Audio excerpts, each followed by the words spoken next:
Today's topic, leading church boards. I'm pleased to have Dr. Rick Harvey, pastor of Bethany First Church of the Nazarene in Bethany, Oklahoma, as our guest. I've observed Pastor Rick over the years, leading a very small church, and his growth and development as a leader. I know you're going to enjoy what he has to say about church board meetings.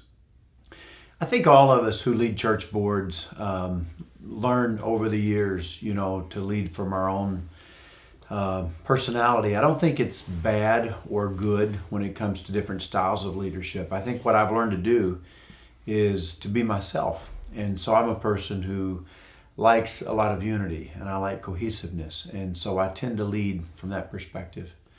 I don't like to do a lot of voting. I do more by consensus than by voting when I go to a church board meeting. I've never wanted to be a part of a church that was led by a church board. At the same time, I've never wanted to be a part of a church that was led by church staff.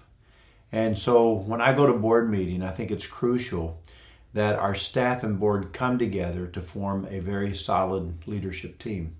And those two groups, the board and the staff, work together to lead the church. And so in the current situation I'm in at Bethany First Church, we have 3 staff members who are at every board meeting.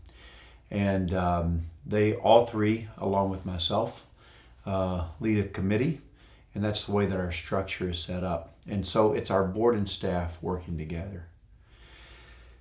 I like for us to be unified as we move through a church board meeting. And so it's very important to me that we come to consensus together. If the vote is heavily divided on something we're dealing with when we do vote, I often just say, can we just back up and can we talk about this again? Because I don't think that we're feeling a sense of unity about this. I remember one time going to a church board meeting when I was very young, and I presented them with an idea and I asked them to vote on it right then. I remember there was a guy who probably, should not have been a church board member at that time. He was a fairly new Christian. And I remember he just started packing up all of his stuff. He's kind of slamming his notebook and his stuff together, and he gets up and he's going to storm out of the room. And I said, "What are you doing, Frank?" And he said, "I'm tired of it. You come in here and you present an idea and you ask us to vote. You don't give us time to pray or think, and it's just not for me." I remember being pretty upset at Frank.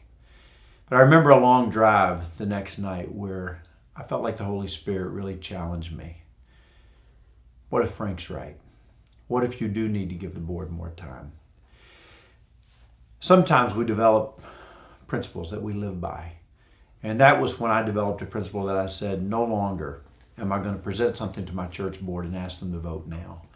And so I've always said, think about this for a month. Pray about it. We'll come back and we'll vote on it next time.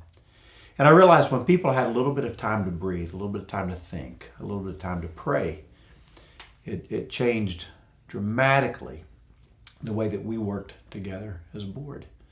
And so I felt like that was one of those life lessons that the Holy Spirit and Frank taught me.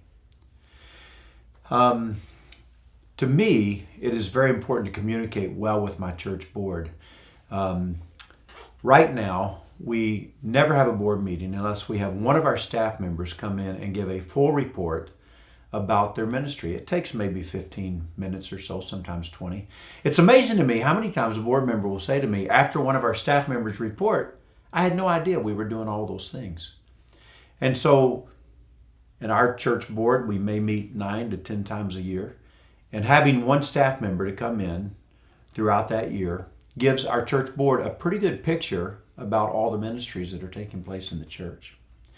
Every board member I go to, I really think it's important to talk about vision and to talk about mission and to look at the future. Church boards are usually made up of great godly people, but they want to do something great for Jesus. They want to see the kingdom go forward. And so I think it's almost wrong to go to church board meetings without having some time in that meeting where you focus well on, this is where God is leading us. This is what God is saying to me. This is where I see our future going as a church.